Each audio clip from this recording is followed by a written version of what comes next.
आइए बच्चों, आज हम हिंदी प्रश्न बैंक की इकाई 2 काव्य बोध के प्रश्नोत्तर करेंगे। पहला प्रश्न है, जगन्नाथ के अनुसार काव्य किसे कहते हैं? जगन्नाथ के अनुसार काव्य रमणीय अर्थ के प्रतिपादक शब्द को कहते हैं, अर्थात कविता में शब्द ही महत्वपूर्ण है। प्रश्न 2, मुक्तक काव्य की परिभाषा लिखिए। मुक्तक काव्य में एक अनुभूति, एक भाव और एक कल्पना का चित्रण होता है। मुक्तक काव्य की भाषा सरल और स्पष्ट होती है। इसका प्रत्येक छंद स्वतंत्र होता है, इसीलिए इसे मुक्तक काव्य कहते हैं। अगला प्रश्न है तीसरा, प्रबंध काव्य की परिभाषा और भेद बताइए। प्रबंध काव्य विषम प्रधान एवं वर्णनीय होता है, क्योंकि इसमें कथा वस्तु के अनुकूल किसी घटना का क्रमबद्ध रूप से काव्यात्मक वर्णन होता है और इसीलिए इसे प्रबंध काव्य कहते हैं। इसके 2 उदाहरण हैं, 2 भेद हैं, महाकाव्य और खंड काव्य। प्रश्न 4 है, अलंकार की परिभाषा लिखिए। अलंकार का शाब्दिक अर्थ होता है आभूषण। जिस तरह से किसी स्त्री की शोभा आभूषण से बढ़ती है, उसी प्रकार काव्य की शोभा अलंकार से बढ़ती है। काव्य के प्रकारों के नाम लिखिए। काव्य के 2 प्रकार होते हैं, दृश्य काव्य और श्रव्य काव्य। प्रश्न 6, मुक्तक काव्य के प्रकारों के नाम लिखिए। मुक्तक काव्य 2 प्रकार के होते हैं, एक गेय मुक्तक और एक पाठ्य मुक्तक। जिसे पढ़ा जा सके वो पाठ्य मुक्तक और जिसे गाया जा सके और पढ़ा भी जा सके वो गेय मुक्तक। अगला प्रश्न है प्रश्न 7, रस के कितने अंग होते हैं? प्रत्येक के नाम लिखिए। रस के प्रकार और भेद नहीं पूछा है, अंग पूछा है, इस बात का ध्यान रखना। रस के 4 अंग होते हैं, स्थायी भाव, विभाव, अनुभाव और संचारी भाव। और अगला प्रश्न है 8, रस के प्रकार एवं उनके स्थायी भाव लिखिए। रस और उनके स्थायी भाव कितने हैं? 10। रस 10 प्रकार के होते हैं। अब मैं प्रत्येक रस और उनके साथ उनका स्थायी भाव बोलूँगी। श्रृंगार, रति, हास्य, हास, करुण, शोक, वीर, उत्साह, रौद्र, क्रोध, भयानक, भय, विभत्स, जुगुप्सा, अद्भुत, विस्मय, शांत, निर्वेद, वात्सल्य, वत्सल, ममत्व। ये इस प्रकार हमारे रस के 10 प्रकार हुए और उनके स्थायी भाव भी इन्हें अच्छे से कर लीजिए।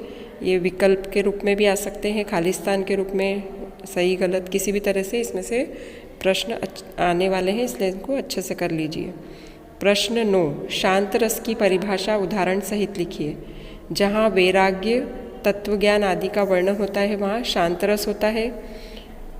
और इसका उदाहरण है, राम नाम की लूट है, लूट सके तो लूट, अंतकाल पछताएगा, प्राण जाएंगे छूट।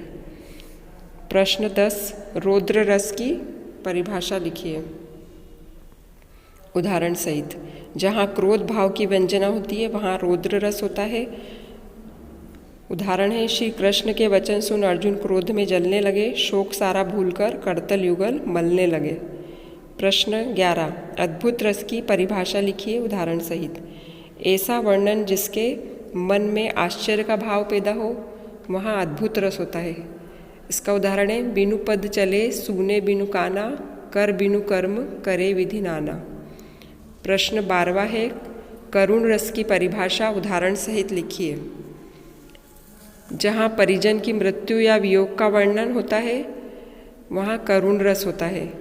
उदाहरण, सब बंधुन को सोच तजी, गुरुकुल के नेह, हाँ सुशील सुत कीमी कियो की, अनंत लोक में गेह।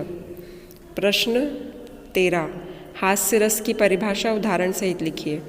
किसी की विचित्र जो आकृति होती है और वेशभूषा होती है, उसके हाव भाव देखकर, उसके काम देखकर अगर हमें हंसी आ जाए तो वह हास्य रस कहलाता है।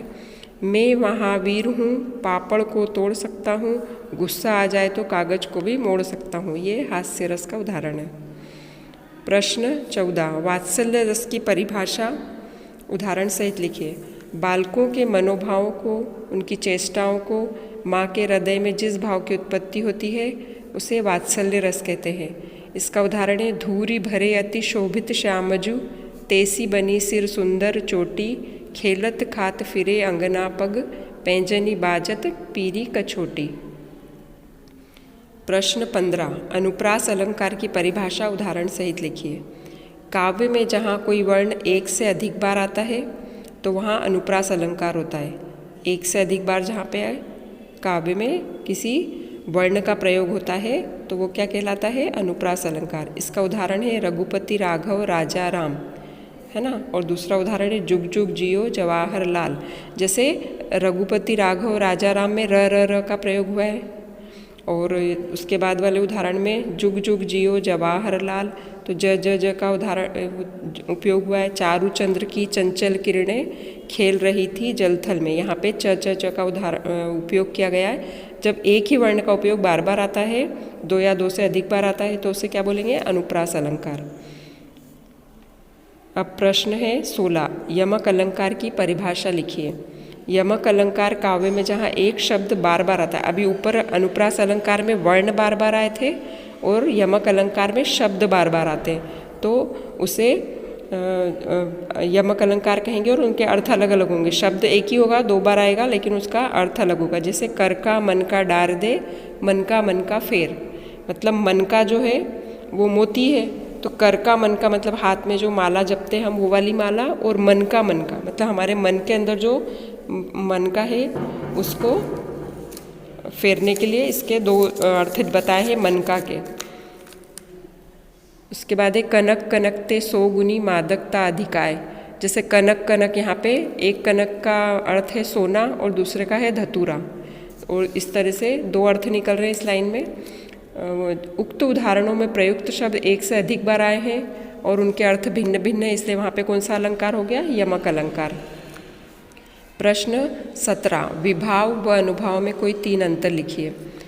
विभाव एक तरफ लिख लीजिए, एक तरफ अनुभाव। पहले मैं विभाव के दोनों, अनुभाव के दोनों का पहले पॉइंट बोलूँगी, इस तरह से 3 पॉइंट बताती हूँ। पहला है स्थायी भावों के उत्पन्न होने के कारणों को विभाव कहते हैं। स्थायी भावों के उत्पन्न होने के कारणों को विभाव कहते हैं। इसके सामने अनुभाव में आएगा आश्रय के बाह्य शारीरिक चेष्टाओं को अनुभाव कहते हैं। जो कोशिश करता है इंसान शरीर से, शारीरिक चेष्टाएं, उसे अनुभाव कहते हैं। अब विभाव के 2 भेद होते हैं और अनुभाव के 8 भेद होते हैं। माता को देखकर हृदय में वात्सल्य का उमड़ान होता है, उसे विभाव कहते हैं। माताओं को देखकर बच्चे की शारीरिक क्रिया जैसे दुलार, गले लगाना, इसे अनुभाव कहते हैं। ये अनुभाव और विभाव के अंतर हो गए। और अब हमारे ये प्रश्नोत्तर 17 1 से लेकर यहाँ पर समाप्त हुए। और ये 17 प्रश्नों को अच्छे से सुन कर लिख कर याद करिए, फिर आगे हम और बताते हैं आपको। जब तक पढ़िए, धन्यवाद।